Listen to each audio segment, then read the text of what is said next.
Bien, pues empezamos la sesión de seminario de hoy, jueves 12 de febrero, por el párrafo que comienza diciendo: resulta aún más claro en Stalin que en Bukharin y los otros.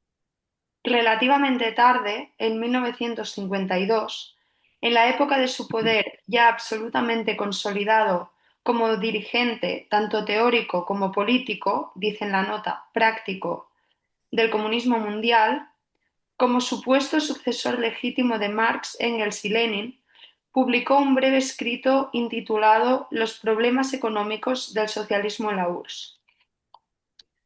Su objetivo principal, táctico-propagandístico, dice en la nota práctico-propagandístico, fue enmendar la teoría económica del socialismo de sus desviaciones subjetivistas, reducirla a su originaria fundamentación materialista marxista y hacer de nuevo, en las condiciones del socialismo, de la ley del valor marxista el fundamento de la teoría y la práctica económica. Por subjetivismo debemos entender la manipulación burocrática de la producción en la época de Stalin que, ya para ahorrar costos, ya para presentar como progreso los giros concretos problemáticos o incluso los estancamientos, presentó determinados métodos como el rápido desarrollo y prohibió todo juicio crítico. Y dice en la nota: elogió algunos métodos como necesariamente prescriptos para rápidos desarrollos superiores. Basta pensar que, por ejemplo, en los años 30 Bueno, y estuvo... aquí dice, y proscribía toda visión crítica. Se Que proscribeva ogni veduta critica.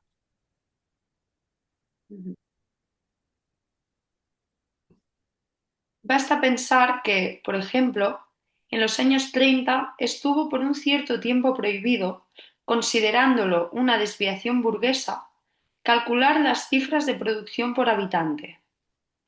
El objetivo de esta medida era no hacer público que el aumento de la producción quedaba atrás con respecto al del mundo capitalista.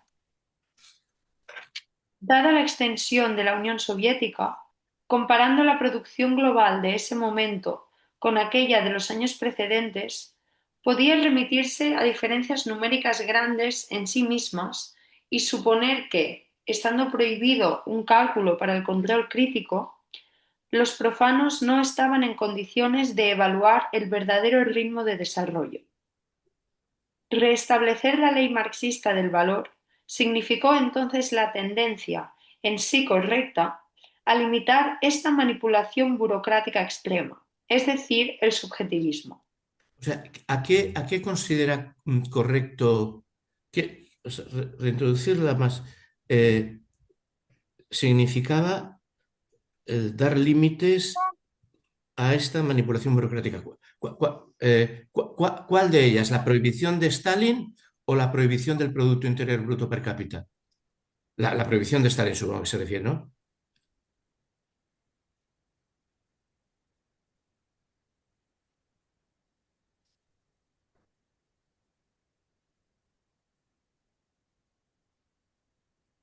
Sí, Bueno, lo podemos dejar. Yo entiendo que cuando dice limitar esa manipulación burocrática extrema, se refiere a lo que acaba de leer Andara, ¿no? A la Sí, prohibición de ese cálculo económico. a la prohibición, vale. Creo. Yo lo leo así. Y entiendo que Lukács eso lo ve positivo, Sí, no lo ve Y negativo. lo que no se explica bien es, o sea, es un restablecimiento, una reflexión, una autocrítica del propio sistema, del gobierno de Stalin, vale, sí, sí, porque vale. dice que es una idea hecha, o sea, una recuperación de la ley marxista Sí, sí, para sí. limitar la manipulación burocrática extrema, cuando se Que supone sería, que esta manipulación burocrática es la que él está denunciando en el sistema de gestión soviético. Entonces, vale. claro, no queda claro porque parece que esté diciendo, sí, sí, que Stalin está haciendo una recuperación correcta o incorrecta, pero es verdad que esto no se entiende. Y estos párrafos yo he tenido dificultad en entenderlos porque no sé a veces bien de qué. Vale. Yo tengo la misma duda. ¿Quién quiere aquí restablecer? ¿Con qué objetivo? A ver, como algunos No, sabéis, vamos a ver, está claro que quien la quiere restablecer es Stalin con su texto. Precisamente el texto de los problemas económicos del socialismo en la URSS, lo que defiende Stalin es la vigencia de la ley del valor en las condiciones de la Unión Soviética. Sí, Lo que va a pero decir después es que esto que para a Lukács, no entiendo muy bien por qué, le parece fantástico porque supone limitar la manipulación burocrática extrema, ahora vamos a ver que en realidad Stalin no lo hace correctamente, y eso viene en el párrafo siguiente. Pero sí, ¿cómo es en verdad este retorno stalinista a la ley marxista del valor? Ah, ahí viene. ¿puedes subir el volumen de tu voz, Joaquín?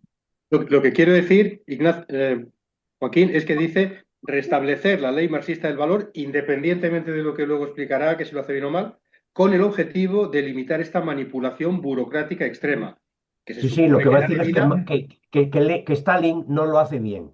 Vale, vale. Es lo que explica a continuación. Sí, pero quiero decir, le está atribuyendo a Stalin o al gobierno la intención de corregir esos errores.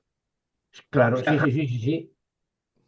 Le está atribuyendo a Stalin la idea de que mediante la afirmación de que la ley del valor tiene que funcionar en la economía socialista, el subjetivismo extremo, el que se puede asignar los recursos sin hacer frente, sin atenerse a a ningún límite, económica. es un absurdo. Vale. Lo que va a decir es que no lo hace bien, es lo que viene a continuación. Ujú, ujú. Vale, vale. Pero digamos que hay un intento de rectificación, de una autocrítica, hay un reconocimiento de que algo Se había hecho está bien correcta desde el excesivamente punto de vista teórico. voluntarismo, con un Vale, vale, exceso de voluntarismo, vale, correcto. o subjetivismo, como lo llama aquí. Ya sabéis que, bueno, los que hemos estado, ha habido un pequeño intercambio en debates en España, que yo me equivoqué además, puse Wolf, era Hudson. Ya sabéis que Hudson considera que el Producto Interior Bruto eh, co- eh, permite calcular el capital rentista como capital productivo. Viene a decir, ¿no? Y que la ley, a ver, el capital productivo es el que produce valor y porque produce.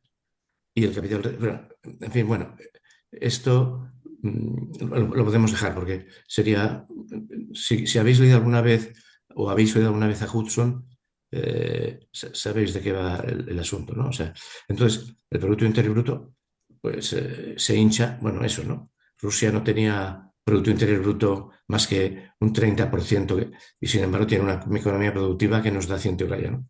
Esto, yo algunos nos hemos enterado de lo que significa la crítica al Producto Interior Bruto y lo que decía Hudson después de haber visto esto, ¿no? Bueno, lo podemos dejar. ¿Sí?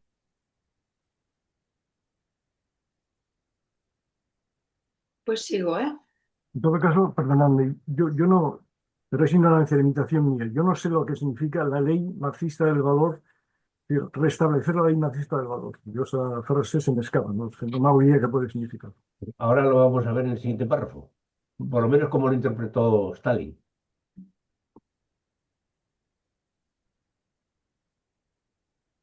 Pero, ¿cómo es en verdad este retorno stalinista a la ley marxista del valor? Ante todo, Stalin confunde, quizás no tanto por error como por consideraciones tácticas, la ley del valor en cuanto tal con su manifestación en la circulación de mercancías.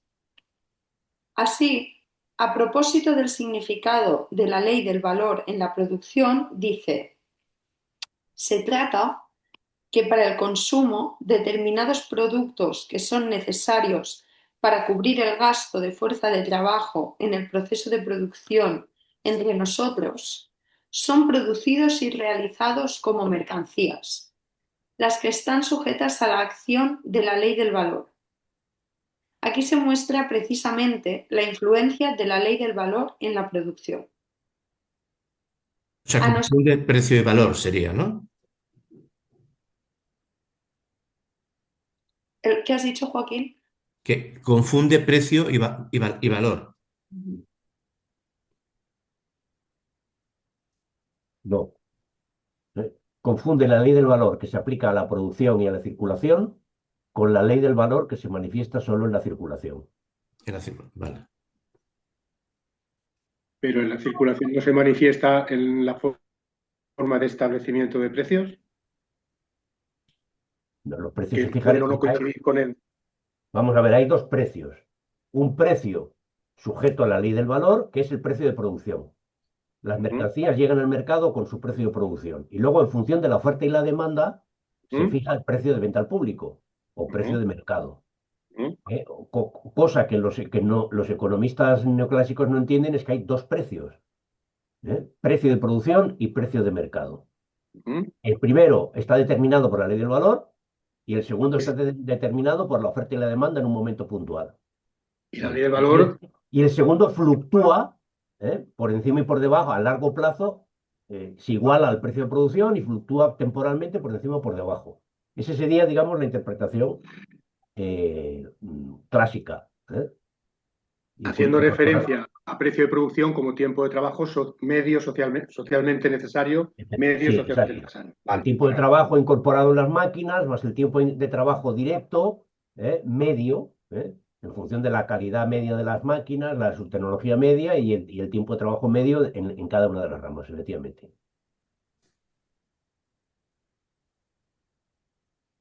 También por la ignorancia, Joaquín, cuando hablas de medio, ¿eso medio cómo se calcula? Pues se calcula, pues en función, eh, de- es que no, calcularlo es muy complicado, pero se supone que si hay tres empresas, una que tiene un nivel tecnológico 10, otra tiene un nivel tecnológico 5 y la otra tiene un nivel tecnológico 15, la media es 10.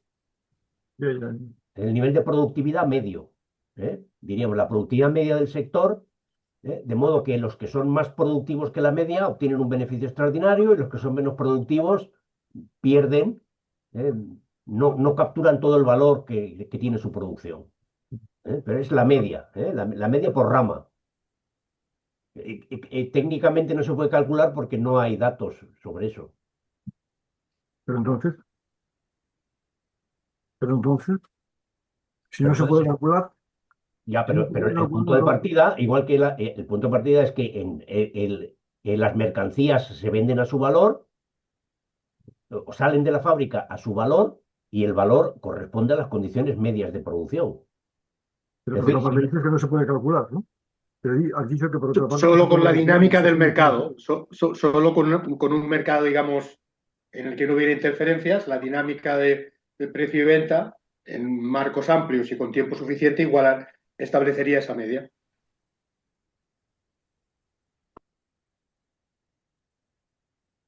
Para mí que, a ver, yo he leído más, fue muy claro entender que hay cosas que aumentan de precio y no aumentan de valor.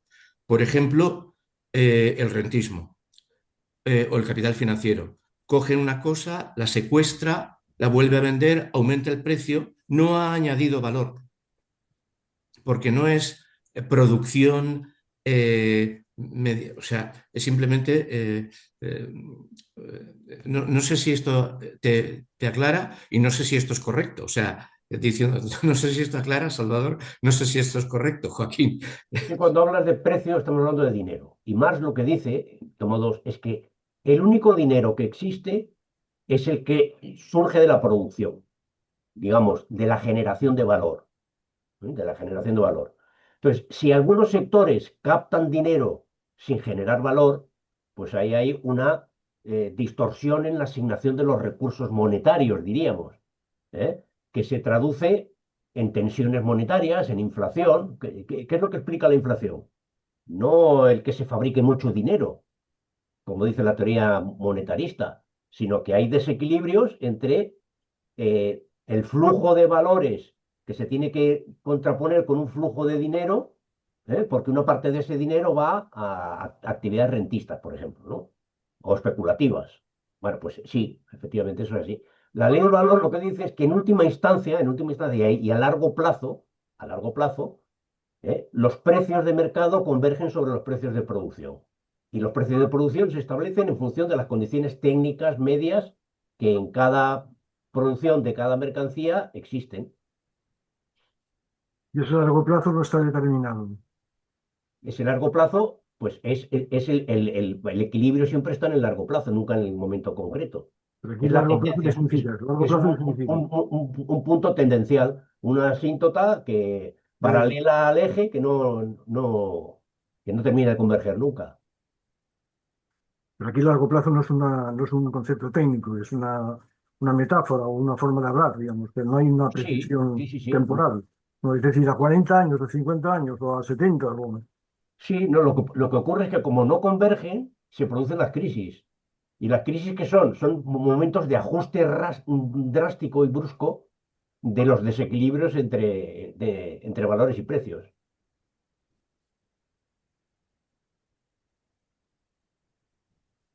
Porque esa convergencia nunca se hace de forma, de los precios de mercado a los precios de producción, nunca se hace de forma suave, ¿eh?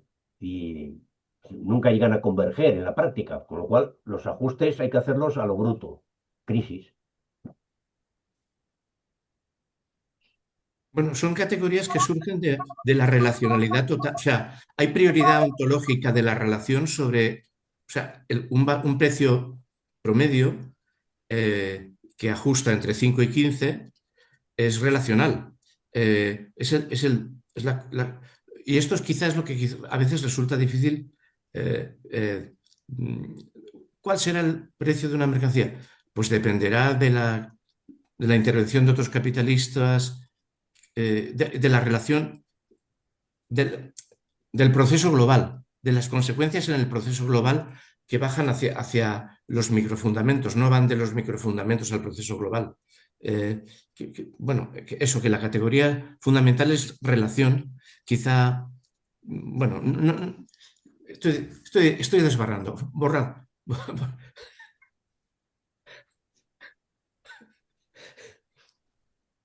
Estoy poniéndome hegeliano. Como siempre. Sí.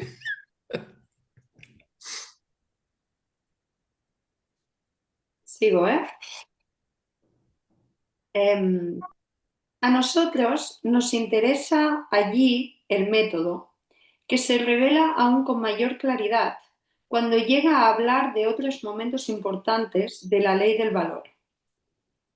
Para establecer teóricamente cuál es la verdadera validez en el presente de la ley del valor, mientras reconoce su presencia episódica en la economía planificada de la Unión Soviética, Stalin se coloca francamente en oposición con Marx.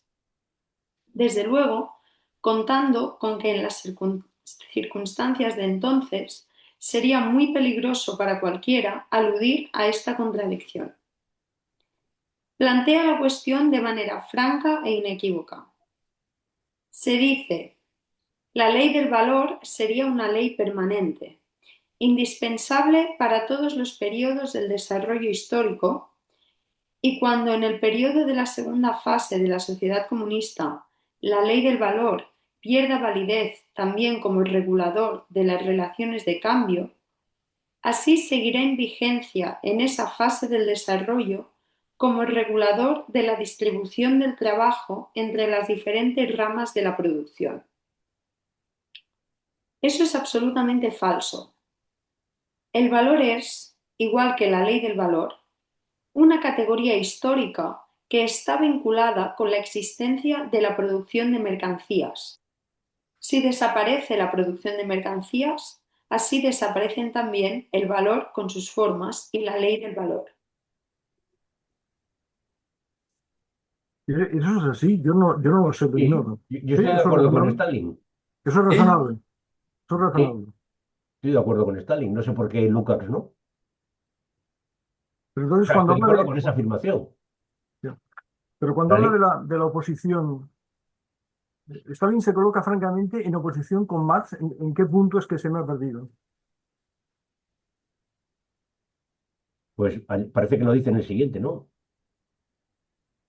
Según la opinión de Lukács, aparece en el Ah, siguiente párrafo. bien. Bueno, bien, bien. Démosle. Hemos citado extensamente este pasaje para destacar con claridad el pensamiento de Stalin y su contradicción con el de Marx. Este, y no en una parte difícilmente accesible, sino al comienzo del primer tomo de El Capital, habla sobre las diferentes manifestaciones de la ley del valor, refiriéndose a Robinson, a la Edad Media, a una familia campesina que se autoabastece y al fin al propio socialismo. El tiempo de trabajo, es decir, el tiempo de trabajo necesario socialmente, la objetivación directamente económica del valor, tiene una doble función. Su distribución socialmente planificada regula la proporción correcta de las diversas funciones. Según un plan. La, la- la des- su distribución completa socialmente según un plan. Regula la proporción correcta de las diversas funciones del trabajo con las distintas necesidades.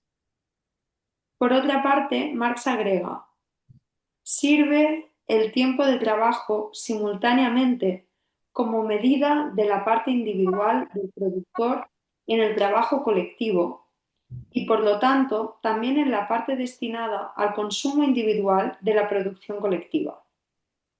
Bueno, aquí dice participación, no parte, ¿eh? La participación individual del productor en el trabajo en común y, en consecuencia, también en la parte del producto común consumible individualmente. Bueno, eso está. Es decir, que no solo las mercancías particulares que sirven al consumo individual siguen, como aclara Stalin, subordinadas a la ley del valor, sino el conjunto de la parte individual del productor en el producto total. Esto significa algo Aquí esencialmente. dice otra cosa, dice, sino la completa, entera cuota del rédito complejo que en lo que respecta al productor individualmente. La frase en italiano quizás es más compleja, pero si reproduce el alemán es más matizado, seguro, que la simplificación. Vale a dire, es decir, que permanecen bajo la ley del valor no solamente cada una de las mercancías singulares que sirven para el consumo individual, como ha explicado Stalin, sino la totalidad de la cuota del rédito completo, compresivo, que respecta que le toca al productor individualmente. Esta es ya digo, más complejo.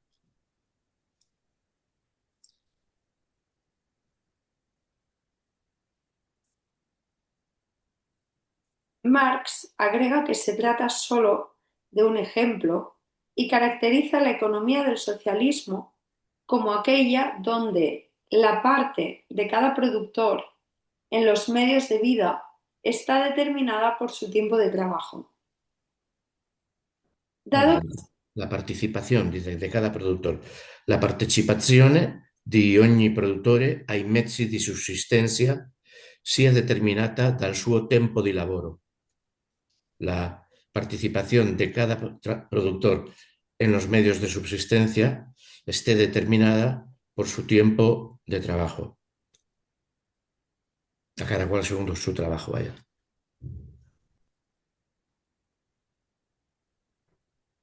Dado que Stalin habla también acerca de esta misma fase del comunismo, al comunismo propiamente dicho lo considera, por cierto, como hemos visto, como un futuro próximo del socialismo actual.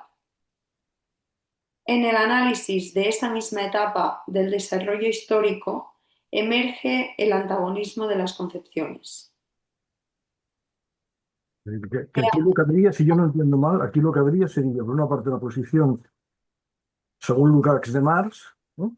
que según esa lectura que hace, digamos, Lukács de Marx, habría ley de valor en cualquier sistema de producción, no solamente en el modo de producción capitalista.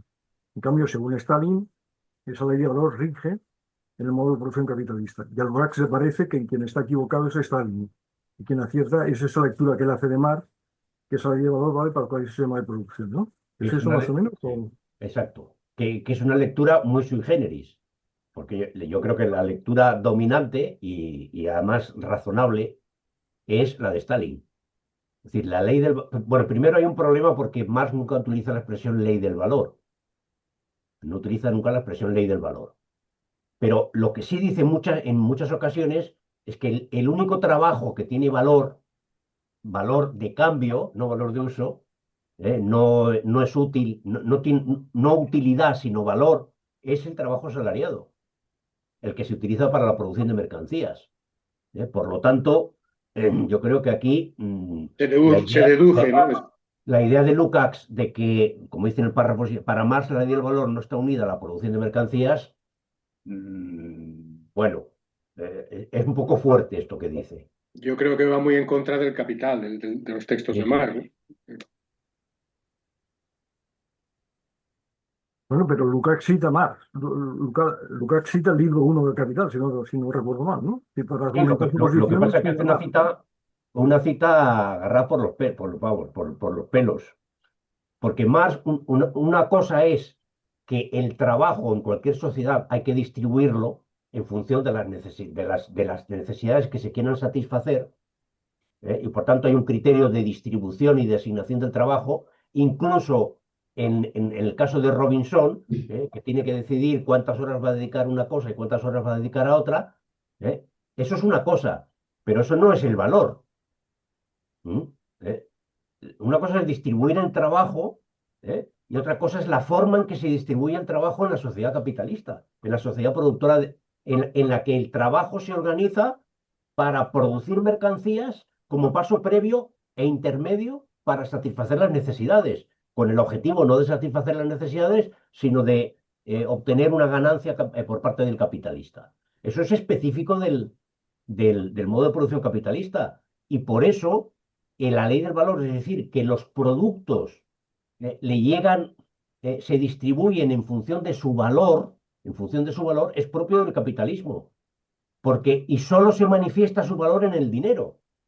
Por ejemplo, el 15% de los bienes y servicios que suministra el Estado no se suministran sujetos a la ley del valor, porque no se suministran a cambio de una validación monetaria, que el dinero es la única forma en que se puede ver el valor. El valor solo se puede ver en el dinero, dice Marx también.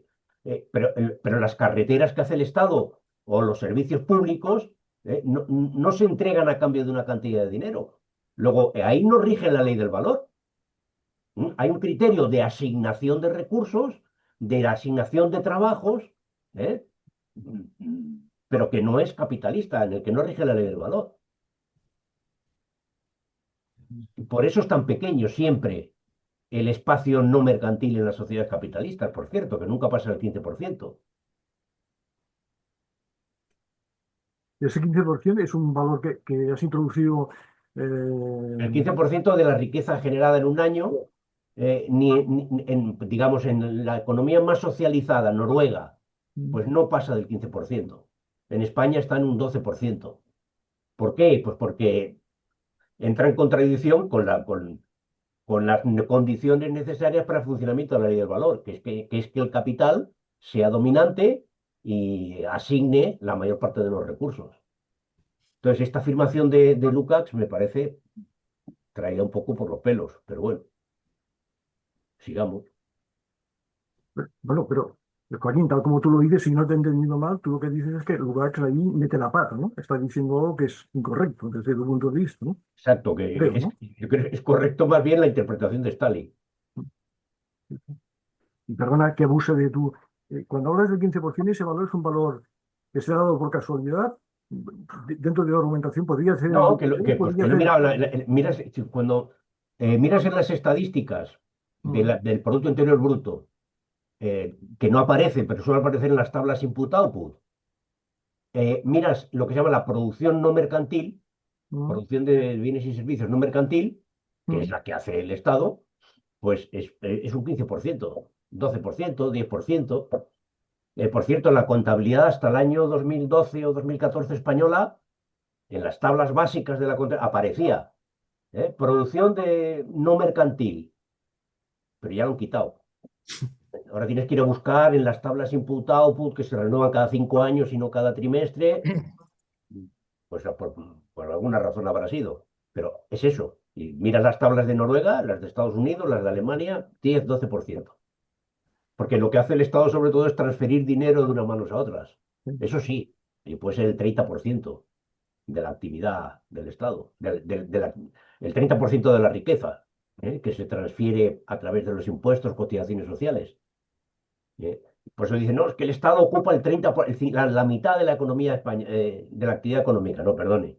El Estado lo que hace es saca dinero de unos bolsillos y mete dinero en otros bolsillos privados.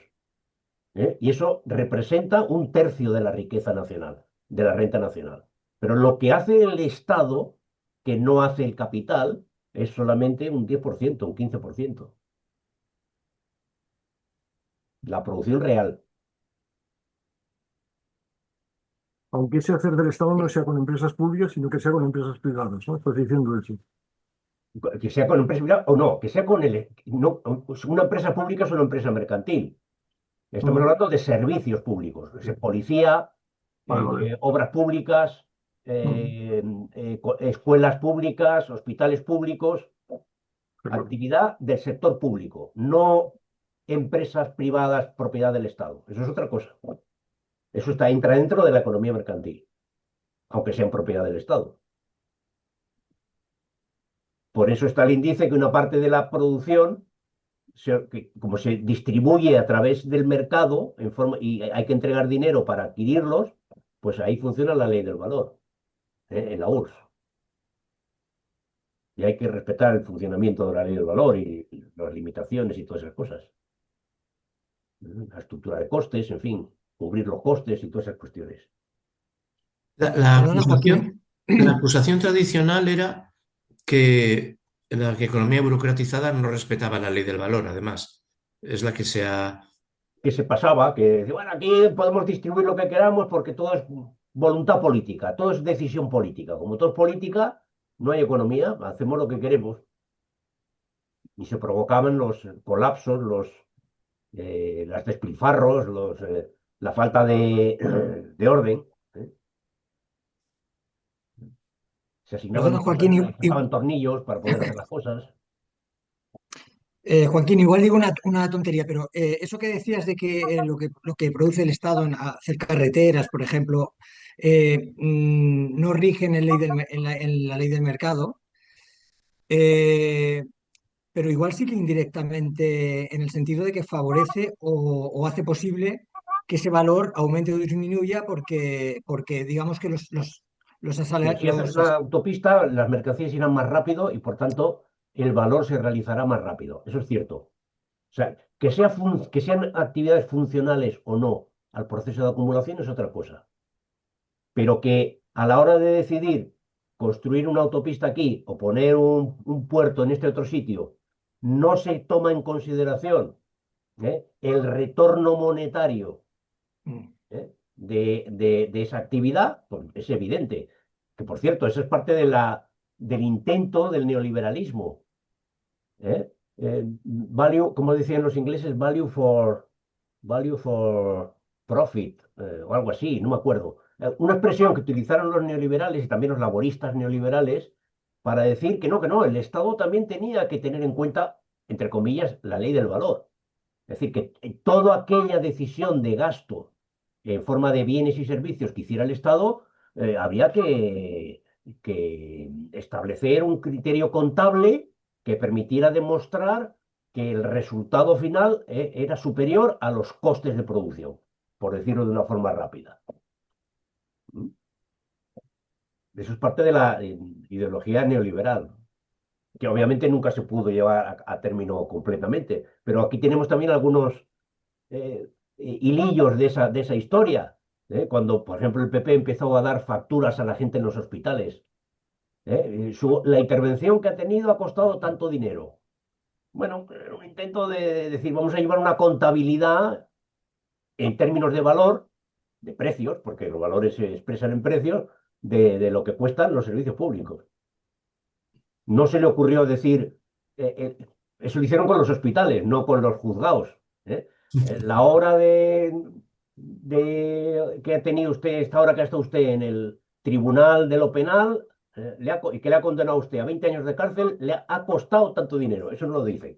Pero con los hospitales sí lo han hecho.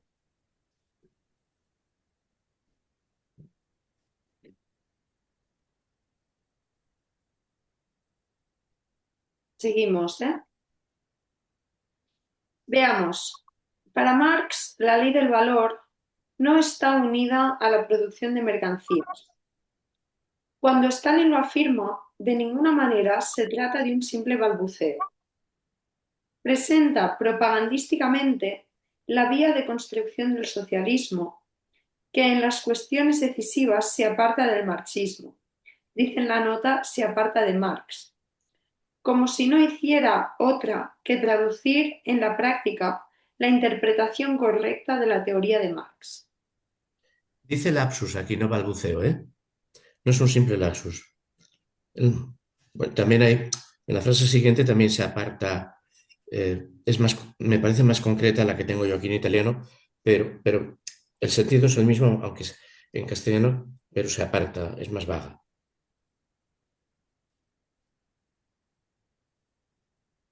Para esto se sirve, como habíamos visto, del truco de presentar categorías que según Marx son válidas para toda producción, como si se tratasen simplemente de fenómenos históricos que pierden su vigencia en el socialismo. El propósito es presentar los métodos estalinistas de manipulación del socialismo como la realización teórica y política del marxismo-leninismo. Dice en la nota como la realización teórica y práctica del marxismo. Sí. Esto nos conduce un paso adelante en la evidencia entre el marxismo en la concepción a lo Stalin y los obstáculos impuestos a la democracia socialista, su destrucción, es decir, su interpretación del concepto marxista del plustrabajo en el mismo escrito. Yo tengo, dice Stalin, entre otros, tales conceptos entre ojos como trabajo necesario y plustrabajo, producto necesario y plusproducto, tiempo de trabajo necesario y plus, surplus, tiempo de trabajo. Bueno, aquí aludo, entre otras cosas, dice Stalin, a conceptos como el del trabajo necesario y suplementare, supongo que es el plusvalor, querrá decir, pero aquí pone suplementare, de tiempo, otra categoría, de tiempo necesario y suplementare, categorías que Marx ha aplicado correctamente en el análisis del capitalismo, pero que habrían perdido sentido después de la socialización de la producción.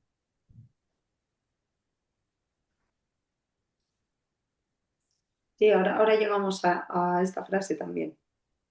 En el análisis de la producción capitalista, Marx utilizó estas categorías con toda razón. Sin embargo, ellas pierden su sentido después de la socialización de los medios de producción. Igualmente extraño, continúa, es hablar ahora de trabajo necesario y plustrabajo, como si bajo nuestras relaciones el trabajo que el trabajador realiza para la sociedad, para la expansión de la producción, para el desarrollo de la enseñanza, de las instituciones sanitarias, para la organización de la defensa, etc., para la clase obrera, ahora en el poder, no fuera igualmente necesario que el trabajo realizado para cubrir las necesidades personales de los trabajadores y su familia. Es necesario decir que la diferencia entre el trabajo socialmente necesario para la reproducción del trabajador y aquel plustrabajo realizado más allá de él no es de ninguna manera específico del capitalismo.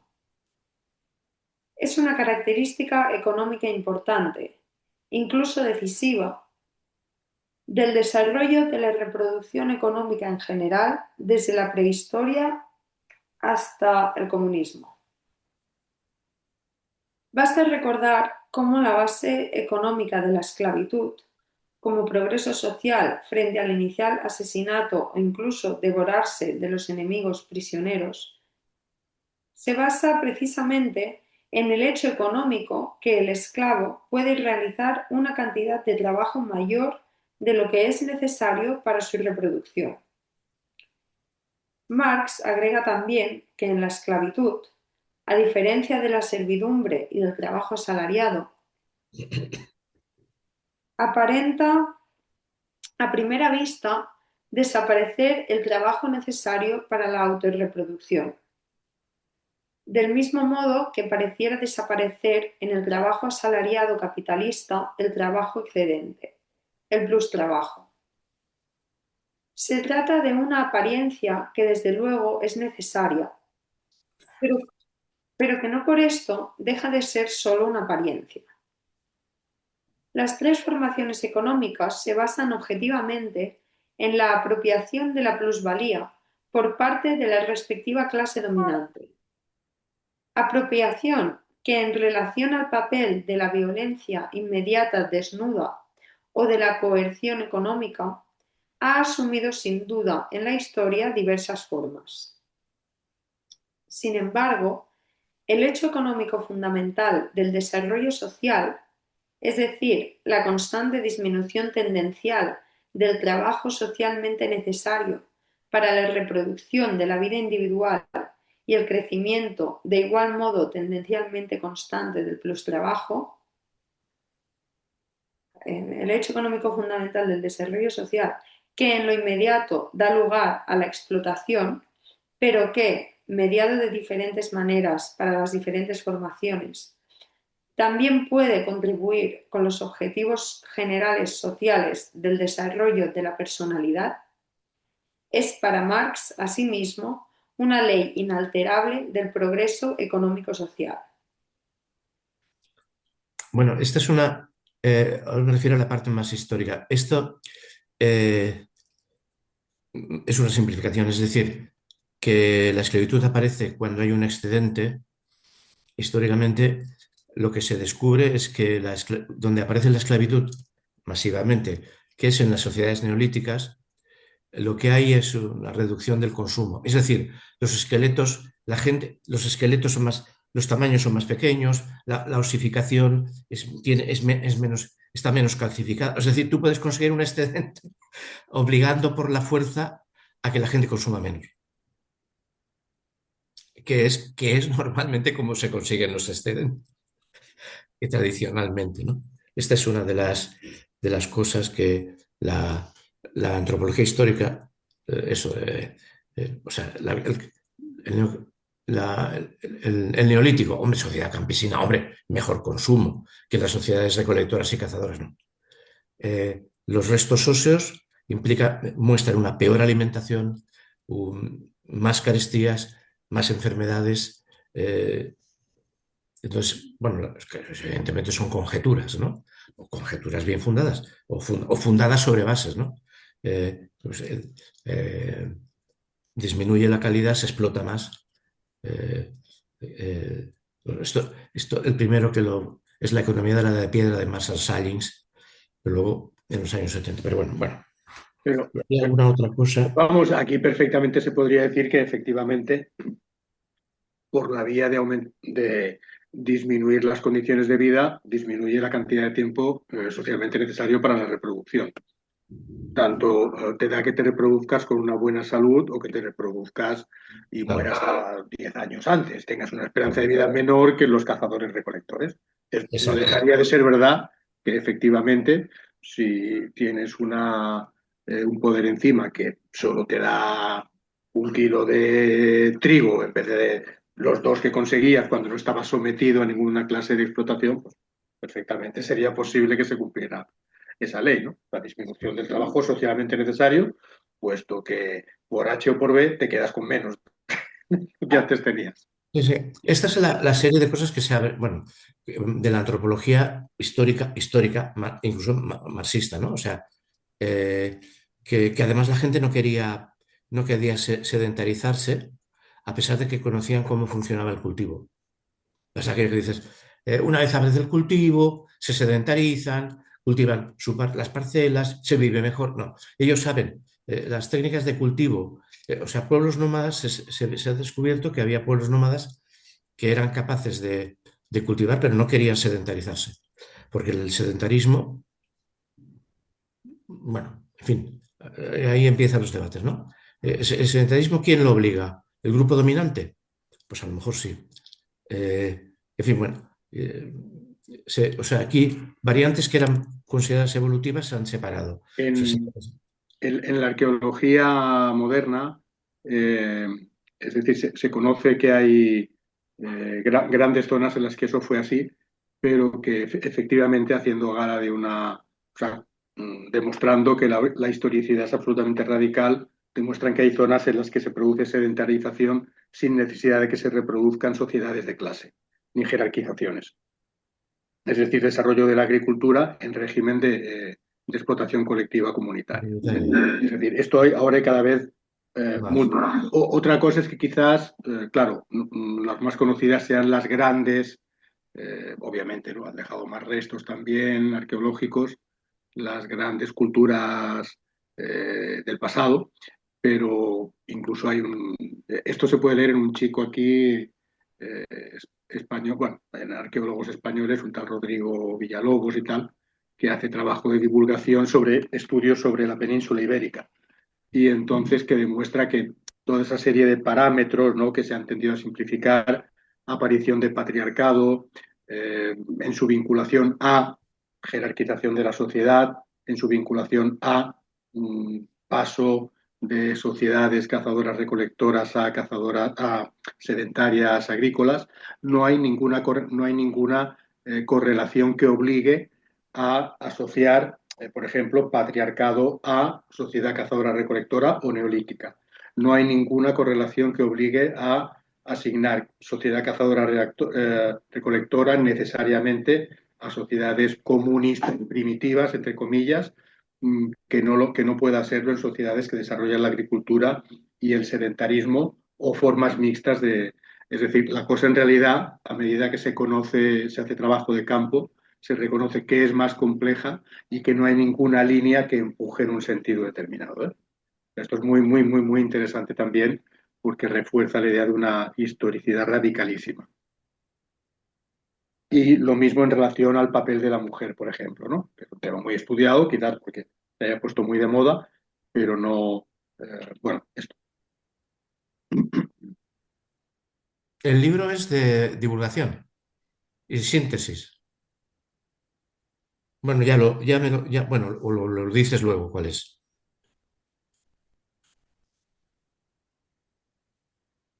Y si me permitís, a mí me ha extrañado la parte final del párrafo que hemos leído, pero yo no sé sacarle jugo, ¿eh? Pero me ha extrañado que diga, sin embargo, el hecho económico fundamental del desarrollo social, es decir, la constante disminución tendencial del trabajo socialmente necesario para la reproducción de la vida individual y el crecimiento, de igual modo tendencialmente constante del plus trabajo, acaba el guión, que en inmediato da lugar a la explotación, pero que, mediado de diferentes maneras para las diferentes formaciones, también puede contribuir con los objetivos generales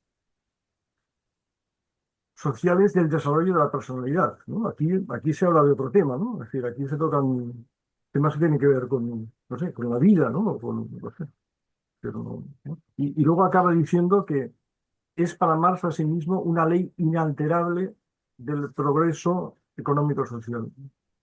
Lo de ley inalterable a mí también me parece Y, tocante. y hay un grave problema. A ver, ¿tenéis presente el libro, el cuaderno Americanismo y Fordismo de Gramsci? O Bueno, ya lo sea, tengo la olvidado, pero taylorización, que es el progreso técnico, tiene como consecuencia la depauperación de la persona. El gorila amaestrado. El gorila Maston. A ver, que esto también lo dice de alguna manera, lo puede sugerir más, ¿no? Cuando explica que, citando al Bárbara Braquel, que dice que la introducción de la nueva técnica de descomposición del proceso productivo era para dominar a los trabajadores que se habían hecho unos rebeldes y unos insoportables, y así al descomponer la técnica en sus pasos industriales se podía introducir, el trabajador perdía capacidad de control y se podían introducir a gente que no sabía. No, ¿cómo se llama el economista este? Que además es una cita que está en el libro primero del Capital. Mm, es ¿no recordáis la cita? ¿Tú no recuerdas esta cita, Joaquín Arriola? No. Los trabajadores han llegado a ser tan rebeldes que, o sea, la maquinofactura explicada para y me parece que es ahí donde además luego dice, y claro, de ahí el efecto no querido es la plusvalía relativa, pero lo que se está buscando no es eso. Debe ser capítulo 10, capítulo 12, capítulo 13. ¿No es Ure? ¿No es Ure? ¿Eh? No, Ure. Ure. Sí, señor. Ure. O sea, se puede buscar en el índice analítico cita de Ure página y ese, no sé, el primer tercio del primer volumen del Capital. Incluso en la primera mitad del primer volumen de los tres que componen el primer libro del Capital. O sea, que queda más en siglo XXI. O sea, que queda todavía más acotado buscarla. Hay un término que se utiliza en varios textos del marxismo, que es el término embrutecimiento, que ha caído en desuso desde hace muchísimos años en el ámbito marxista. El embrutecimiento de la clase obrera, que explicaba Engels en su estudio sobre la clase, el embrutecimiento. Eh, este es el libro. Hoces de piedra, Luego martillos os de paso, bronce. luego os paso la referencia, Vale, pues sí, ¿vale? Pero sí. está muy, muy, muy bien. Hoces de piedra, martillos de bronce. Comunismo originario y lucha de clases en la prehistoria. No, no es que haga ninguna mitología de comunismos originarios y cosas de estas. Es mucho más matizado el desarrollo y es un arqueólogo profesional. Pasa que es un rojo y se dedica a esto y tal, y es un tío joven.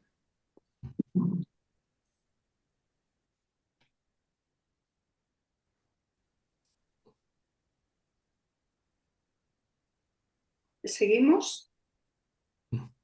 Por volver al párrafo anterior que he citado, a mí, pero ahora hablo yo, es decir, a mí me parece razonable lo primero, cuando Lukács, me parece razonable lo que dice en primer lugar, cuando creo que está diciendo que con mayor tiempo de no trabajo, con mayor tiempo de ocio, pues hay más posibilidades del desarrollo de la personalidad de los trabajadores, ¿no? Lo que no me parece tan seguro es lo segundo, ¿no? Una ley inalterable del progreso económico-social, a no ser que entendamos por progreso económico-social eso que acaba de comentar. Entonces, una cosa implica la otra, claro.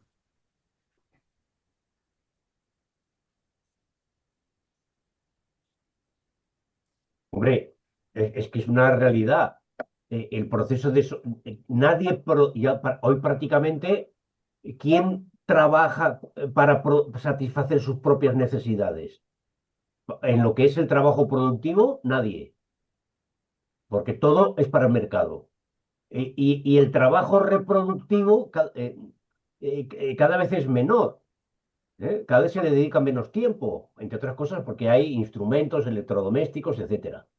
Con lo cual, pues sí, para Marx lo que dice que hay un proceso de socialización creciente del trabajo, donde desaparece el productor de objetos concretos, ¿eh? Y donde el trabajo pues satisface las necesidades colectivas, mucho mejor que cuando cada uno satisfacía primero sus necesidades y distribuía el resto.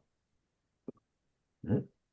Lo que ocurre es que no es mejor cuando es a través del mercado que se hace la cosa esta, y a través de la mercancía y de la ley del valor y todo esto. Pero sí, es una idea de Marx. El proceso de socialización creciente del trabajo implica la desindividualización del tiempo de trabajo. La separación del tiempo de trabajo individual respecto a las necesidades la satisfacción de las necesidades individuales. Sí, ¿no? Y el aumento de la capacidad productiva. Claro, aumenta la capacidad productiva mucho más, de modo que nadie produce nada para sí mismo, producimos para todos, ¿eh? Y luego hay un sistema de distribución que podrá ser administrativo o mercantil, a través del cual se abastecen las necesidades, se satisfacen las necesidades, se realiza el consumo.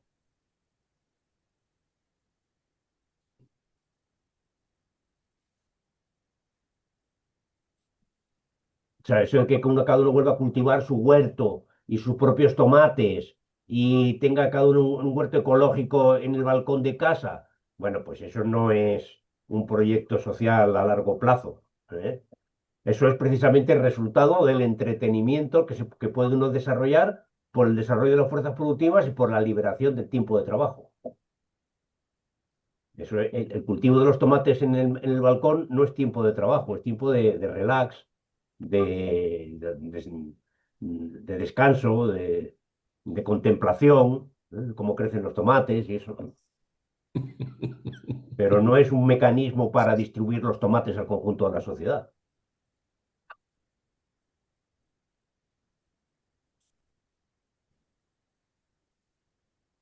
La socialización de los medios de producción hace imposible esta apropiación del plustrabajo mediante la posesión personal, pero no suprime de ninguna manera esta estructura básica de la reproducción económica. Simplemente introduce formas de mediación radicalmente nuevas para posibilitar la utilización socialmente progresiva del plustrabajo. Marx describe la esencia económica-cultural de este proceso en presencia de un alto desarrollo de las fuerzas productivas como sigue. El desarrollo libre de la individualidad y por eso no la reducción del tiempo de trabajo necesario con miras a poner plustrabajo, sino en general la reducción del trabajo necesario de la sociedad a un mínimo, al cual corresponde entonces la formación artística, científica, etc., de los individuos gracias al tiempo que se ha vuelto libre y a los medios creados para todos. En la crítica al programa de Gotha, toma una posición severa contra la concepción vulgarizante de Lassalle, según la cual el socialismo, para los trabajadores, significaría la apropiación de todo el producto del trabajo. En primer lugar, destaca Marx, el plustrabajo debe cubrir todos los costos necesarios para asegurar y desarrollar la producción misma. Pero además, de allí en adelante, debe producir para que sean cubiertos los costos no económicos para la administración de la sociedad y sus necesidades generales, enseñanza, salud, etc. Y Marx destaca que éstas en el socialismo se incrementan mucho más que en el pasado. Lo mismo ocurre con el Fondo para los Incapacitados de Trabajar.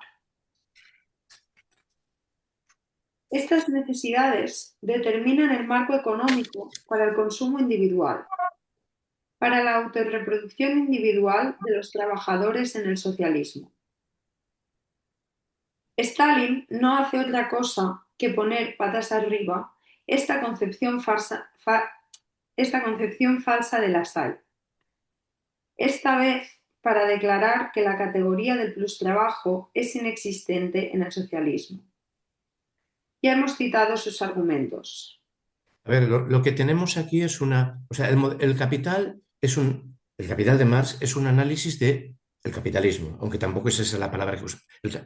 Y Lukács quiere naturalizar las categorías que Marx construye para comprender la generación de la producción en el capitalismo.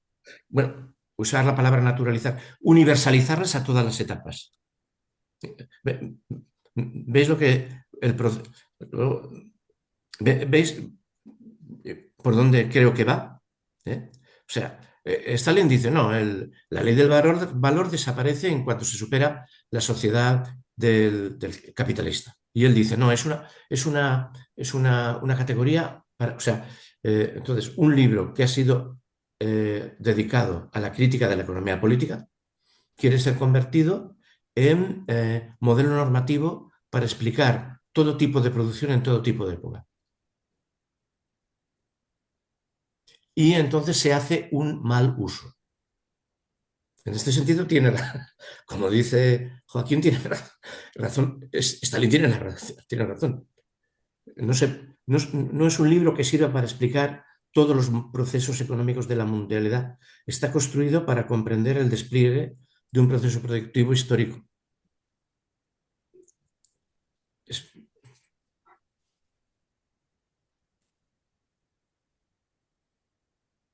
Además, perdonad, bueno, no lo hemos comentado, pero en las citas que dio de Stalin, dos,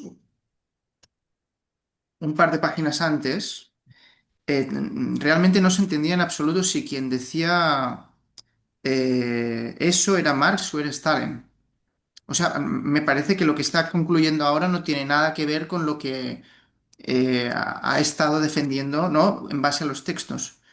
No sé si en el... Es que no me había dado cuenta, pero hay dos citas de Stalin, 67 y 68,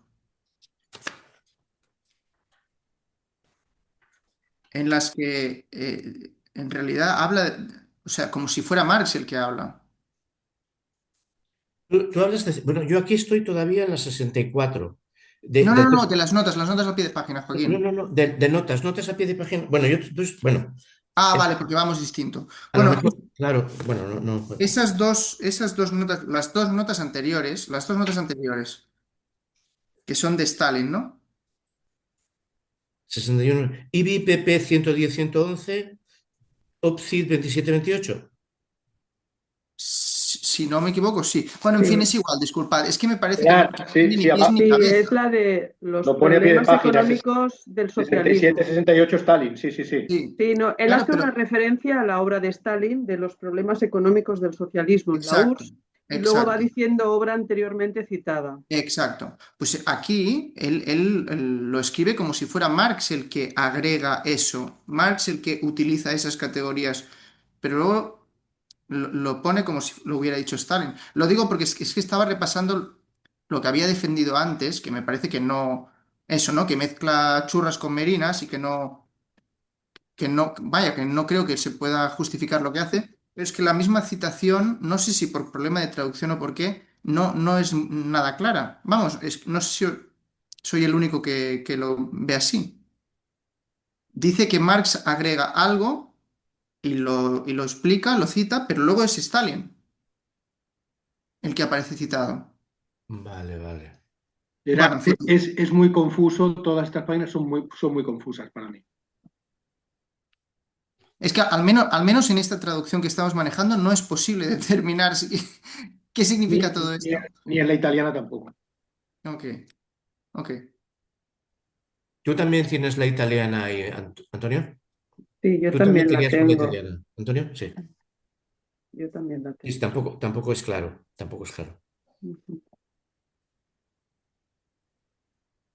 En todo caso, Hay una redacción pésima, hay un trabajo de redacción, no sé, lo hizo en mal momento.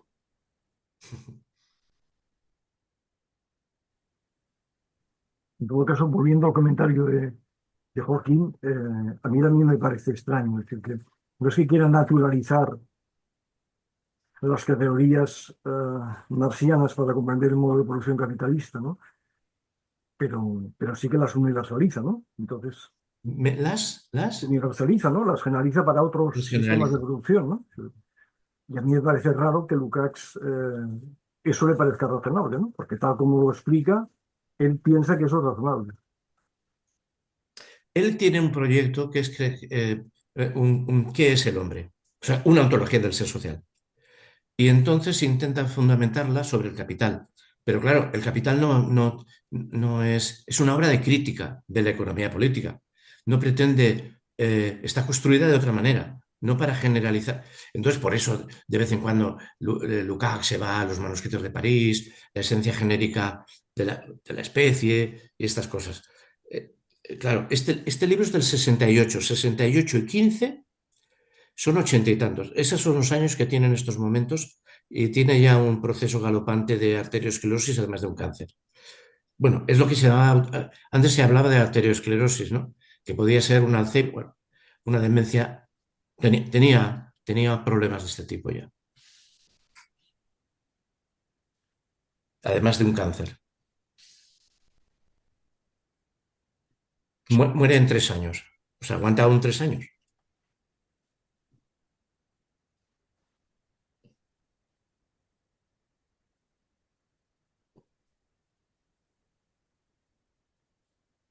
Sigo, ¿eh? Ya hemos... Vale. Lassalle tiene la ilusión de que socialismo significa transición de todos los productos del trabajo en la esfera de la inmediata autorreproducción del trabajador individual. Stalin equipara aquellos inmediatos a los momentos económicamente mediatos. Ambos falsifican los hechos económicamente fundamentales de la autorreproducción social.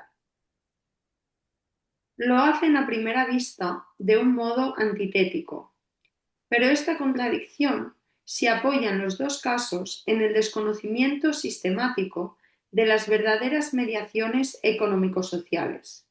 Y dice en la nota, mediaciones económico-sociales, en el intento de ver las diferencias entre capitalismo y socialismo donde no se encuentran, en el proceso económico inmediato.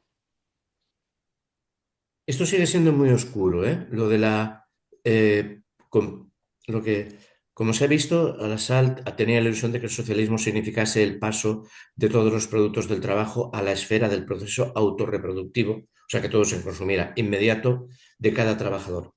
Stalin, por el contrario, simplemente iguala, parifica los momentos mediatos de la economía con aquellos inmediatos. Y entonces ya ahora no pillo lo que quiere decir. Se hace oscuro, se hace oscuro. A ver, precisamente yo no creo que Stalin no estuviera por o sea, Stalin, en todo caso, el plan nunca consistió en que todo trabajador consumiera todo, cada trabajador consumiera la totalidad Claro. de lo que Lo, produce. lo que está diciendo Joaquín, o sea, lo que estaba defendiendo, lo que estaba citando de Stalin, era que para Stalin, al final, en una sociedad socialista o comunista, hablaba específicamente de la segunda fase, ¿no? Que en Sí, una sociedad tal, la distinción entre el trabajo necesario y plus trabajo dejaba de tener sentido, vale, porque precisamente la producción ya no se dividía, ¿no? vale. En eso también que nos había comentado Joaquín Ese Arriola, vale. en ese 15% que todo se destina al progreso social de la sociedad y de los individuos por igual. Cosa que a mí me sigue pareciendo sensata. No sé por qué Lukács lo compara además con La Salle y, y lo critica así. O sea, es que no acabo de entenderlo. La No, sal, o sea, él está diciendo que la categoría de plus trabajo, según Stalin dice ahora, es inexistente en el socialismo. Pero no sí. decía eso Stalin en el texto citado, no estaba diciendo esto. Estaba diciendo que esa distinción perdía sentido en otro sistema productivo o en otra organización social de la producción. No lo sé. Joaquín Arreola, la sal no es el que habla de leyes de bronce. La ley es reducir el salario, sí, Vale. pero ¿qué? Entonces, eso, ¿qué sentido tiene recurrir es que no veo por qué mete aquí a... Claro, yo no he leído la sal, ¿eh? Pero solo conozco las citas estas de Engels y Marx sobre la sal. Pero, Pues no lo sé. Viene, pues porque la Salle dice en el socialismo el trabajador se apropiará de todo su tiempo de trabajo, ¿eh? Es decir, del tiempo de trabajo excedente, desaparece la distinción entre tiempo de trabajo necesario y plus trabajo. Y como Stalin dice que en el socialismo esa distinción tampoco existe, pues es igual que las hay, ¿eh? Claro. La seña dice en el socialismo desaparece el plus trabajo, todo es trabajo para el trabajador. Y Stalin dice en el socialismo no existe la distinción entre trabajo necesario y plus trabajo. Dice, los dos dicen lo mismo, no es cierto. Dice, aunque lo dicen un momento, aunque lo hacen eh, aparentemente, dice, a primera vista de un modo antitético. Yo creo que no es a primera vista, creo que no Es tiene nada que distinto, ver una cosa con la otra. es distinto, es distinto. Ujú. No pensaba que estaríamos de acuerdo con Stalin contra Lukács alguna vez. Por cierto, en el texto italiano no dice stalinista, sino staliniano, que es una pequeña rebaja en todo caso, Sí, porque en italiano existe stalinista. Yo lo he oído decir a un italiano, eso es eh, staliniano, es más suave. sí. ¿Sigo? Tomemos por su sencillez como ejemplo la enseñanza. En el proceso de autorreproducción individual no está ciertamente contenido de manera directa. Lo está tan poco que en el capitalismo la necesidad de promoverla surge solo a partir de las necesidades de la producción del capital. A la clase obrera se le ha impuesto simplemente porque determinadas prestaciones laborales no pueden técnicamente ser cumplidas por analfabetos. Ahora bien, cuando el socialismo pone en el orden del día este punto con una intensidad no imaginable por ninguna de las sociedades de clase anteriores, eso no quiere ni puede significar que con tal acto se elimine la mediación económica de esta esfera. Respecto del capitalismo, produce algo totalmente nuevo desde el punto de vista cualitativo. Esta mediación es un problema determinado fuertemente por la ideología de que los trabajadores deben resolver con la ideología que los trabajadores deben resolver con su propia actividad. Recordemos cómo Lenin colocó en el orden del día la liquidación del analfabetismo como un problema político-ideológico central en la implantación de la NEP. Naturalmente que ideología debe ser comprendido allí en un sentido marxista exacto. En el prólogo a la contribución a la crítica de la economía política, la forma ideológica se define como el medio social que permite que los hombres adquieran conciencia de este conflicto y luchan por resolverlo. Dice en la nota, Ahí medio. tienes, Salvador, ahí tienes la definición de ideología que él usa. Ya, ya. Sí, Es sí. una de las varias que tiene Marx, ¿eh? Mm.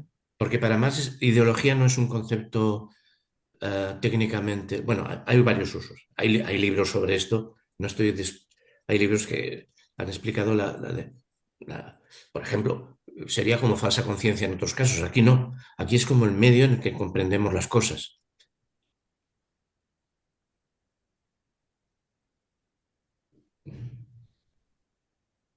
Bueno, no me queda clara la definición, leída con calma no me queda clara, pero bueno, entiendo lo que quieres decir, Joaquín, no pasa nada, no es esencial, ¿no? El Salvador en la nota está como reformulada, no sé si te aclararía. ¿Qué Bueno, dice? ya la Ah, miro, no te preocupes.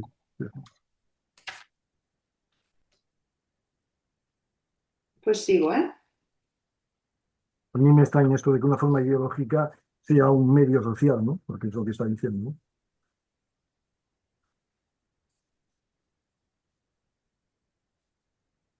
En esta definición, Tienes la voz cerrada, Joaquín.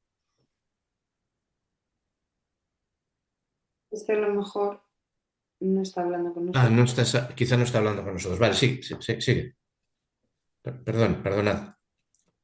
Me ha venido a la cabeza ahora, que igual me voy un poco por la tangente, cuando hablaba del tema del alfabetismo, el analfabetismo, lo que se comenta en el libro de la lucha por la desigualdad acerca de la ilustración, las luces y tal. Y creo recordar que la mayoría, porque cita y cita y cita autores, cuando se refieren al tema del analfabetismo, todos defienden que no debe darse la alfabetización. Eso en O el sea, libro de Pontón, de la lucha de por la Pontón, desigualdad. sí. La lucha por la desigualdad. Sí, Sí, me suena eso, no pondría la mano al fuego, pero me suena eso, ¿no? Que sí, sí, es sí, curioso sí. también cómo la ilustración se pone al servicio de, de, Es del- que la de la- ilustración es un proyecto anti-igualitario. sí. El libraco de Pontón lo demuestra lo que se dice fehacientemente. Mm. La Revolución Francesa es ius naturalista, no ilustrada. ¿Qué es la ilustración? Es un aristocraticismo fiero. Sí, sí. Y no sé si es de ahí o de en otro sitio, hay citas de, ¿cómo se llama el que escribió qué es el tercer estado? Eh, Sí, eh, sí, o ¿Quién? Sieyes, ¿no? Oye, Sí, bueno, ella es, tiene otros Sí, escritos en los cuales llama animales a los trabajadores. El señor, es porque para él el tercer estado es el emerger en la sociedad civil de los burgueses, como tiene sí, que sí. ser. Y luego está lo no. Y los llama incluso gorilas. Es uno de los momentos principales que me acuerdo en el que ha aparecido el término gorila para, para el trabajador con forma que se parece al hombre, pero no es ni hombre, es un gorila. Sí, el abate sí es.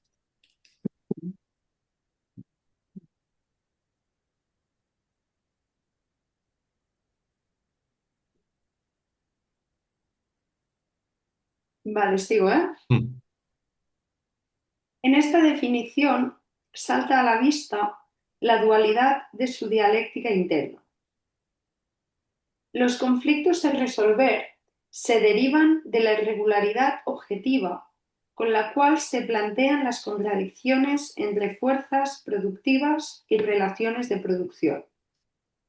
Y, al mismo tiempo, toda ideología es un conjunto de medios mediante el cual los hombres están en condiciones de tomar conciencia de los conflictos surgidos de ese modo y de luchar prácticamente para resolverlos. En consecuencia, desde el punto de vista de Lenin, la liquidación del analfabetismo era un problema que sin duda estaba planteado objetivamente por la situación económica de Rusia, pero su solución ideológica, mediante la conciencia y la actividad de los trabajadores, debía ser objeto de la práctica devenida consciente. De esta manera, una vez quebrado el dominio de la clase explotadora con la socialización de todos los medios de producción, el camino ya ha sido despejado para que el pueblo trabajador esté en condiciones de solucionar por sí mismo todos los problemas de su vida cotidiana. La enseñanza, para continuar con el mismo ejemplo, de superestructura producida en cierto grado automáticamente por el desarrollo económico, puede de este modo llegar a ser un factor de ampliación y profundización de la vida individual de cada individuo, fuerza social creada por el hombre para sí. Esto apunta en su real sociabilidad a que la reducción del tiempo de trabajo necesario para la propia reproducción ponga a cada uno en condiciones de producir lo que Marx llama superfluo y de hacer lo suyo para construir y perfeccionarse a sí mismo. También aquí el que decide en última instancia es el momento social. El nivel de desarrollo de la producción. Ver, una cosa. Está volviendo hacia atrás el modo de producción capitalista, proyectándolo sobre las anteriores formas de producir de la sociedad. ¿Eh? En el modo de producción capitalista, pues bueno, pues, pero en las anteriores maneras de organizar la sociedad, el leer y escribir va vinculado a un desarrollo espiritual. Se da en los monasterios, no en los procesos productivos. Y se da entre gente que estudia filosofía, hace teología, bla, bla, bla, bla, bla, bla, bla, bla, bla. Eso es de cajón. Eso es así. Fue empíricamente. Las clases dominantes anteriores nunca organizaron la producción. Generaban exacciones, etcétera, etcétera. Pero el capitalismo es la única clase dominante que se caracteriza por haber organizado la producción y por tener en cuenta lo que es la escuela y tal cual, y a estos no y a estos sí, mejor que no. La escritura, la escritura la conocía Aristóteles, la conocía San Agustín y no estaba en el proceso productivo y era desarrollo espiritual. O sea, aquí estamos ante una... No tiene mayor problema, salvo que puede verse cómo está proyectando hacia maneras anteriores de organizar la civilización. No quiero usar modos de producción anteriores, no quiero usar esa expresión. Cómo se organiza el modo de producción capitalista, que quizá es el único modo de producción organizado conscientemente, porque solamente hay una clase. Bueno, ya lo he dicho. Enrique Dussel utilizaba esta expresión modo de apropiación para referirse a todos los sistemas civilizatorios anteriores al capitalismo y creo que había un economista marxista, ahora no recuerdo el nombre, que también lo usaba. ¿Quién, O quién, has, quién has dicho que lo usaba? Dussel. Dussel. Enrique Dussel. Dussel. Vale, vale, vale, vale. Vale. Y además lo justificaba así como lo has hecho tú. Bueno, otra cuestión. El argumento este de que a los obreros hay que enseñarles a leer para que puedan entender las máquinas, vamos a ver, el primer país que estableció la educación general obligatoria fue Alemania. Y no fue para que los obreros supieran entender las máquinas, sino para que aprendieran a hablar en alemán, para unificar el idioma. Es decir, que el objetivo de la escuela universal, pública y gratuita no es funcional al desarrollo de las fuerzas productivas y, por tanto, a la necesidad de un trabajo más cualificado que el trabajo del analfabeto, en su origen, sino al objetivo de la construcción nacional alemana. Claro, claro, claro, claro, claro.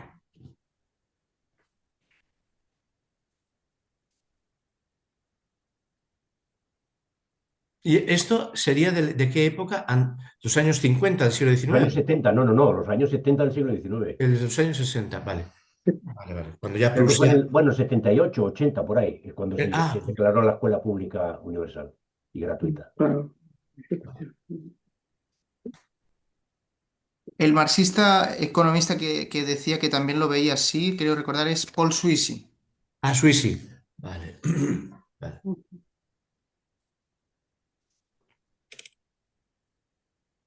Claro, todo esto va en contra de la teoría de los modos de producción. El, el- el esclavista, el feudal. Vale.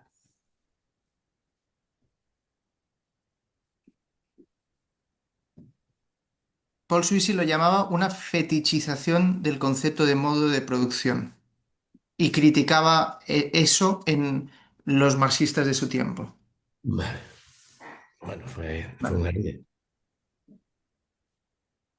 Este es el que tuvo la gran conversación esa con Togliatti, en ruso. En ruso, no. Togliatti y Suiza sí hablan en ruso. El Suisi, vamos a ver, eso probablemente forma parte del debate que tuvo con Maurice Dobb sobre la transición del feudalismo al capitalismo. Sí. Mientras que Dobb, que luego lo recogió toda la historiografía británica, planteaba que lo fundamental de la transición del capitalismo, del feudalismo al capitalismo, es la formación de la clase obrera, a partir de los campesinos expulsados del campo, primero expulsados de sus tierras comunales y de sus pastos eclesiásticos, después expulsados de la caridad de la iglesia y después expulsados físicamente del campo y convertidos en proletarios. Suisi habla de la importancia de la formación de la economía, un poco en la corriente de la economía mundo, ¿no? Hoy sería así. De la importancia de América, de la colonización de América, del oro traído de América, que supone una acumulación dineraria. Marx dice que el capital industrial presupone la existencia del capital comercial y del capital financiero.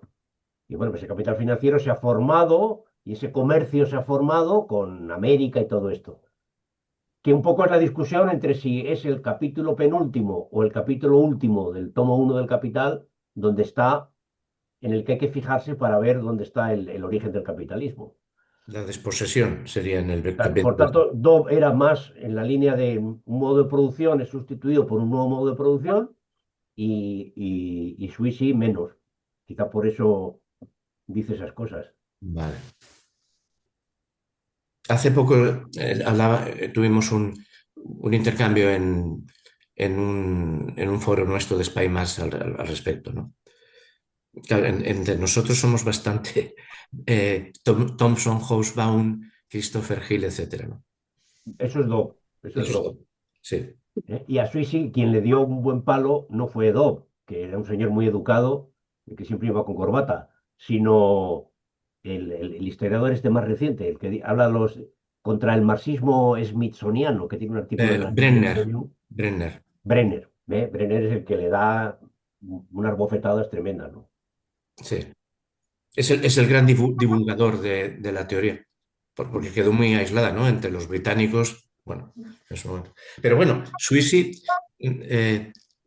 bueno, yo soy, ya sabéis, yo soy más bien brenneriano, ¿no? Pero Sweezy es un grande del comunismo, o sea, bueno, en fin.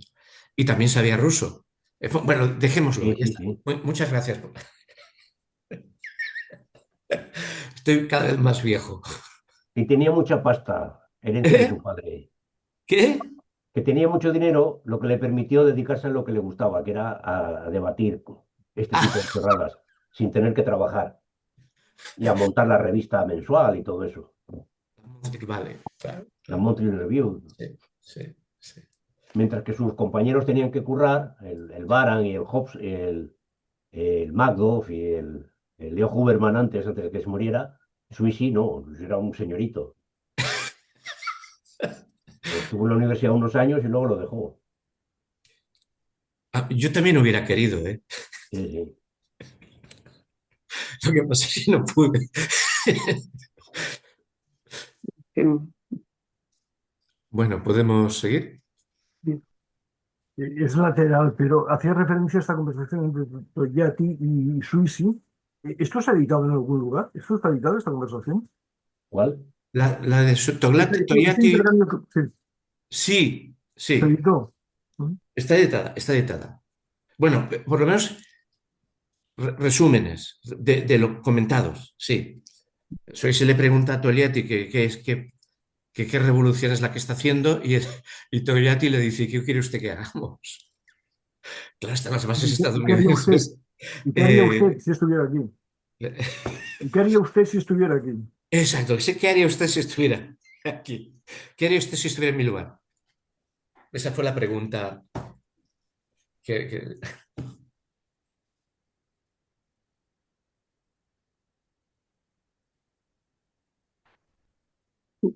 Venga, seguimos un poco más. También aquí el que decide en última instancia es el momento social.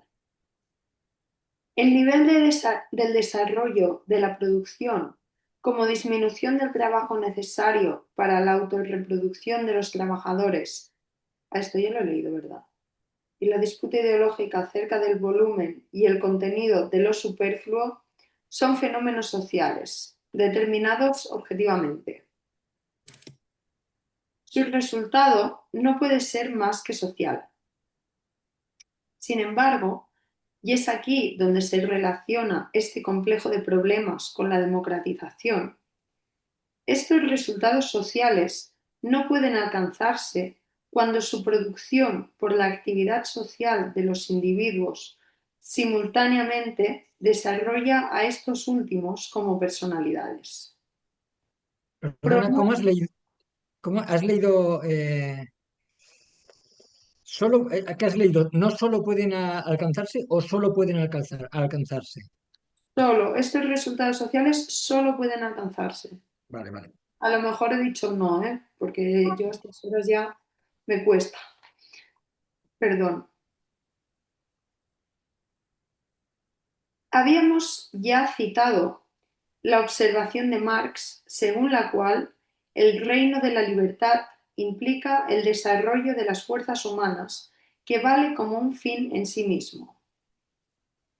Aquí dice capacidades, no fuerzas. De hecho, no sabemos, pero en Miseria de la filosofía, en la primera carta, ¿cómo Sí, se llama? en el italiano dice capacidades, efectivamente. Capacidades. Más había hablado de facultades. En la carta a Nenkov, en la que se basa luego Miseria de la filosofía, él habla de facultades, que es Aristóteles, las dinameis. Y creo recordar que también en los manuscritos de París, y que luego se había traducido siempre como fuerzas, pero que en el original estaba facultades, Facultades, vale. creo, ¿eh? Esto es un alto. Hay que respetar. Esto es muchísimo más rico, el pensamiento, además, si somos capaces de ver que está en una tradición aristotélica. O sea, y que es lo que esto se ve clarísimamente en Hegel, cuando tira de conceptos, ¿no? Como están en tradiciones. Como están en tradiciones, ¿no?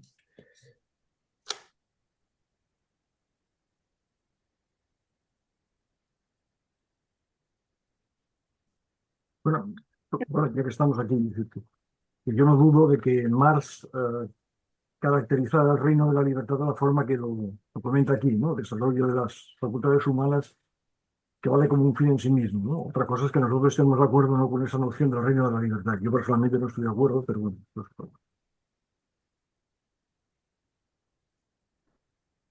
pero no dudo que Marx dijera eso. ¿Perdona? Que no dudo que Marx dijera eso. Ya, ya. Lo que digo es que puede convencernos o no esa definición del reino de la libertad. A mí no me convence, pero bueno, otra cosa. Está bien, sí, sí. ¿En qué sentido? Pues de Seguramente. facultades humanas hay de muchos tipos, ¿no? El desarrollo de algunas facultades humanas pueden ser, no sé, barbaridades, pueden ser autodestructivas, pueden ser, no sé, liquidación, no sé. Hay facultades y facultades, ¿no? Si decimos simplemente el desarrollo de las facultades humanas, pues, y no caracterizamos esas facultades, pues podemos dar pie a cualquier tipo de monstruosidad, ¿no? Y eso tiene poco que ver con el reino de la libertad, depende de cómo lo entendamos también, claro. Pero bueno, Salvador, yo lo que entiendo que está haciendo aquí y que prosigue con lo que ha dicho acerca del analfabetismo y la educación, creo que lo que está queriendo hacer Lukács es conectarlo con eso, ¿no? Con la autoconsciencia del proceso y del interés como tal, no como un instrumento para conseguir otra cosa, ¿no? O sea, a mí esto me parece que puede tener sentido. Como un fin en sí mismo. Sí, igual que la educación en el capitalismo es, tal y como lo Tal. planteaba, ¿no? Lukács, es solo un instrumento para valorizar el capital, y en el socialismo eso sirve para favorecer la libertad y el desarrollo humanos. Aquí vendría a decir lo mismo, en general. Bueno, en Marx todo va unido a que las fuentes de la manen como las fuentes de la manen a chorro, ¿no? O sea, es un productivismo. eh, eh, en este sentido, yo sería un comunista igualitarista, o sea, babubista. Pero bueno, las fuentes de la manen a raudales, entonces se podrán desarrollar cada cual según sus necesidades. Como es un proceso de una antropología en el que las necesidades quedan como desvinculadas del mundo en el que se generan, ¿no? Lo cual no es posible. La praxis, el mundo civilizatorio, el mundo objetivo, la praxis objetiva genera la antropología. Antropología y identidad sujeto-objeto. O sea, me estoy poniendo hegeliano, ¿eh? Identidad sujeto-objeto. Cada mundo de vida genera su propia antropología con sus propias orgánicas necesidades, ¿no? Y nadie puede tirándose del pelo, sacarse de su mundo, como quería el barón Munchausen, que es el chiste que hace Hegel en la fenomenología del espíritu, ¿no? Sí. Yo lo que he querido decir, pero no tengo una buena tarde, es que cuando hablamos del reino de la libertad en la tradición, normalmente se habla del comunismo, ¿no? Y eso se entiende como una buena sociedad, ¿no? Entiendo, ¿no? Y entonces considerar el comunismo, esa buena sociedad, como una sociedad en la que rija el desarrollo de las fuerzas humanas que vale como un fin en sí mismo, pues tal vez sí, tal vez puede valer como un fin en sí mismo, pero eso no nos garantiza que la sociedad que surja de eso sea una buena sociedad. Me limita a Ya. eso, desde mi punto de vista. Pero sí que parece que es una precondición. Yo ahora no sabría, por supuesto, citar de memoria, pero vaya, recordando el contexto en que se expresan, en que Marx utiliza este tipo de expresiones, creo que al menos la intencionalidad y el sentido de que les dota parecen claras. Y el reino de la libertad, en principio, mm, hasta donde yo recordaba, no iba mucho más allá que el hombre se liberara de las cadenas, pero en un sentido incluso más físico, es decir, de jornadas laborales de 16 horas, que se liberara del hambre, de la necesidad de luchar a diario por las necesidades más básicas mismas y de su prole, etc., etc., etc. Otra cosa luego es el optimismo histórico que pone en el desarrollo de las fuerzas productivas y la asociación que hace con que emanaran las fuentes de la riqueza a gogo. Pero vaya, un poquito también hay que, eh, dentro de las críticas pertinentísimas que se hagan, creo que, por así decirlo, el espíritu de los textos iniciales, muy vinculados al conocimiento de la situación de la clase obrera, también permiten perdonarle, digamos, que pudiera tener esas cosas que parecen excesos, ¿no? Que es que dice, bueno, sea lo que sea, y es verdad que queda luego como una definición muy abstracta. Es verdad, estoy de acuerdo con Salvador, que si se atiene uno al tenor literal de las palabras, puede parecer que vamos a liberar a esa bestezuela, seamos todos ricos y entonces cada uno que dé rienda suelta a sus pasiones. Es verdad, ¿no? Visto así de esa forma, eh, pero vamos, yo digamos que recuerdo El concepto de la libertad. y efectivamente cuando leí esas cosas de Marx las entendí de una manera muy diferente que digamos se me hacían comprensibles en el sentido psicológico que podía darles. Otra cosa es que luego lo que queda escrito es lo que queda escrito, ¿no?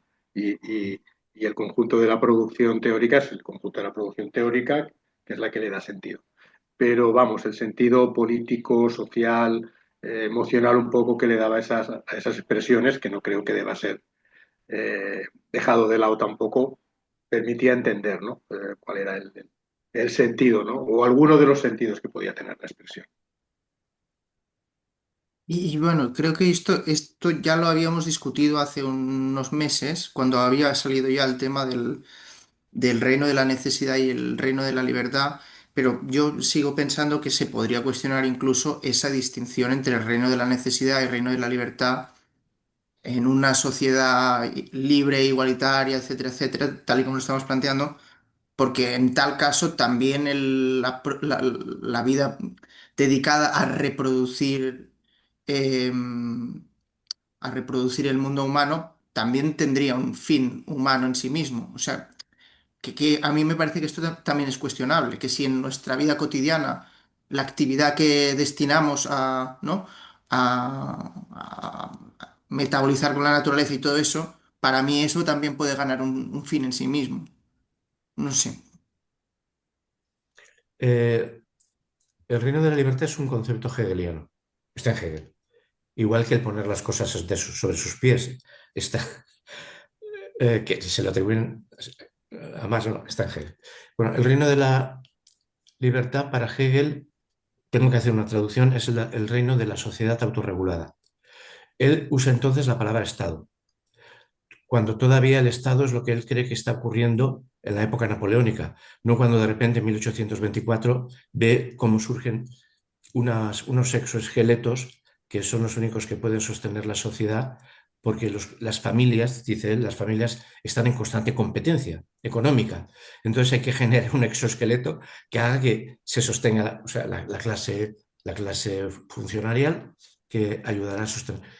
O sea, es un término anterior, es el reino del Estado, el reino de la libertad, que es la mediación mediante la cual nosotros nos apropiamos y autorregulamos nuestro propio mundo humano. Esa sería la clasificación Hegel.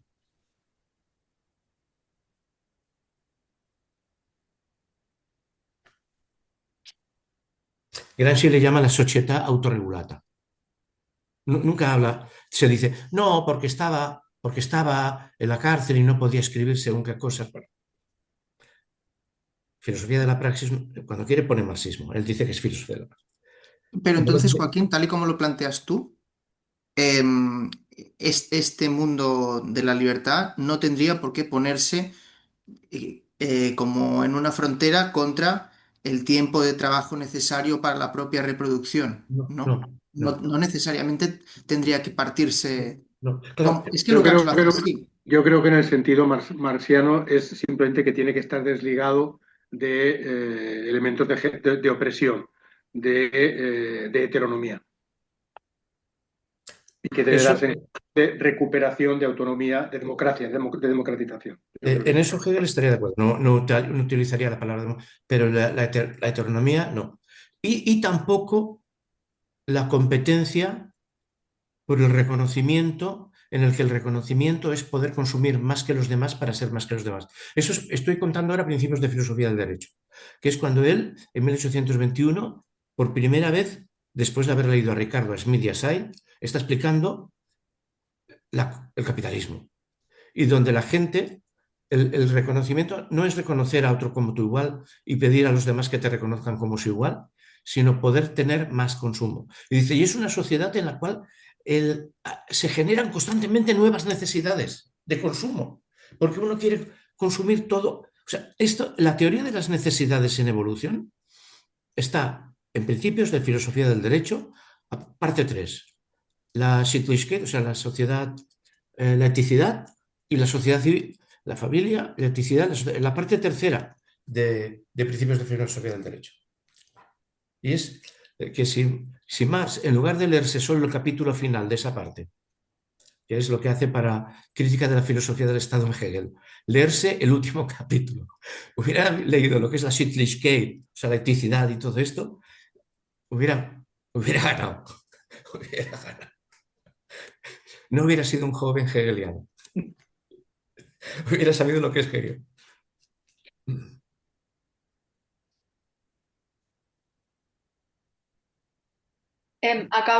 Termino el párrafo, Sí, sí, ¿no? sí, sí. Lo dejamos. Esto significa un tipo de práctica que supera la esfera económica, al reino de la necesidad que no puede suprimirse como base. Lo que en la crítica al programa de Gotha está formulado de la siguiente manera. El trabajo ha llegado a ser no solo un medio de vida, sino la primera necesidad vital.